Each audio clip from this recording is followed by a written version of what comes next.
LPU ప్లేస్మెంట్ల రికార్డులు సృష్టిస్తోంది. Final year student 2.5 కోట్ల ప్యాకేజ్ పొందుతున్నారు. 1700 మందికి పైగా ఎల్పియు స్టూడెంట్స్ 10 లక్షల నుంచి 2.5 కోట్ల ప్యాకేజెస్ పొందారు. విద్యా విప్లవం ప్రారంభమైంది లవ్లీ ప్రొఫెషనల్ యూనివర్సిటీలో. ఏపీలో రాగల 24 గంటల్లో భారీ నుంచి అతి భారీ వర్షాలు కురుస్తాయన్నారు వాతావరణ శాఖ అధికారులు. ప్రకాశం, నెల్లూరు, నంద్యాల, వైఎస్ఆర్, కర్నూలు జిల్లాలో భారీ నుంచి అతి భారీ వర్షాలు కురిసే అవకాశం ఉందన్నారు. అల్లూరి, ఏలూరు, గుంటూరు, బాపట్ల, పల్నాడు, తిరుపతి, చిత్తూరు, అన్నమయ్య జిల్లాల్లో భారీ వర్షాలు కురిసే అవకాశం ఉంది. ఆవర్తనం ద్రోణి ప్రభావంతో విస్తారంగా వర్షాలు కురుస్తాయంటున్న వాతావరణ శాఖ అధికారి జగన్నాథ్ కుమార్తో మా ప్రతినిధి అనిల్ ఫేస్ టు ఫేస్. ఋతుపవనాలు ఏపీలోకి ముందుగానే ప్రవేశించినప్పటికీ కాస్త వర్షాలు తగ్గుముఖం పట్టాయి. మళ్ళీ ఋతుపవనాల్లో చురుకుదనం మొదలైనటువంటి నేపథ్యంలోనే రాష్ట్ర వ్యాప్తంగా విస్తారంగా వర్షాలు కురిస్తే కొన్ని ప్రాంతాల్లో భారీ వర్షపాతం నమోదయ్యేటువంటి అవకాశం ఉంటుందని వాతావరణ నిపుణులు అంచనా వేస్తున్నారు. ఇదే అంశానికి సంబంధించి మనతో మాట్లాడేందుకు విశాఖ వాతావరణ కేంద్రం అధికారి జగన్నాథ్ కుమార్ ఉన్నారు. మాట్లాడదాం. సార్, రానున్నటువంటి 2 రోజుల పాటు వాతావరణం ఏ విధంగా ఉండబోతుంది? ఏ ప్రాంతాల్లో వర్షపాతం ఏ మేరకు నమోదు కాబోతుంది? ఫోర్కాస్ట్ ఏ విధంగా ఉంది?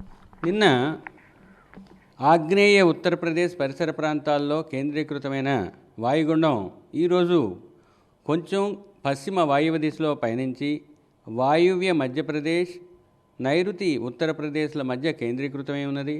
ఇది తదుపరి కొన్ని గంటల్లో పశ్చిమ వాయువ్య దిశలో పయనించి తరువాత రాజస్థాన్లో ప్రవేశించే అవకాశం ఉంది. 24 గంటల్లో అది బలహీనపడే అవకాశం ఉన్నది. దీనితో పాటుగా రాష్ట్రంలో దక్షిణ ఆంధ్రప్రదేశ్ కోస్తా ప్రాంతం మరియు దాని పరిసర ప్రాంతాలలో 5.8 కిలోమీటర్ల ఎత్తు వరకు ఒక ఉపరితల ఆవర్తనం పొంచి ఉన్నది. ఇది దక్షిణం వైపుకు వంగి ఉన్నది. దీనితో పాటుగా 13 డిగ్రీల అక్షాంశం వద్ద అనగా చెన్నై మీదుగా ఒక తూర్పు పశ్చిమ దిశలో ఉన్న ఉపరితల ద్రోణి ఈ ఉపరితల ఆవర్తనం మీదుగా 4.5 నుంచి 5.8 కిలోమీటర్ల ఎత్తులో ఆవరించి ఉన్నది.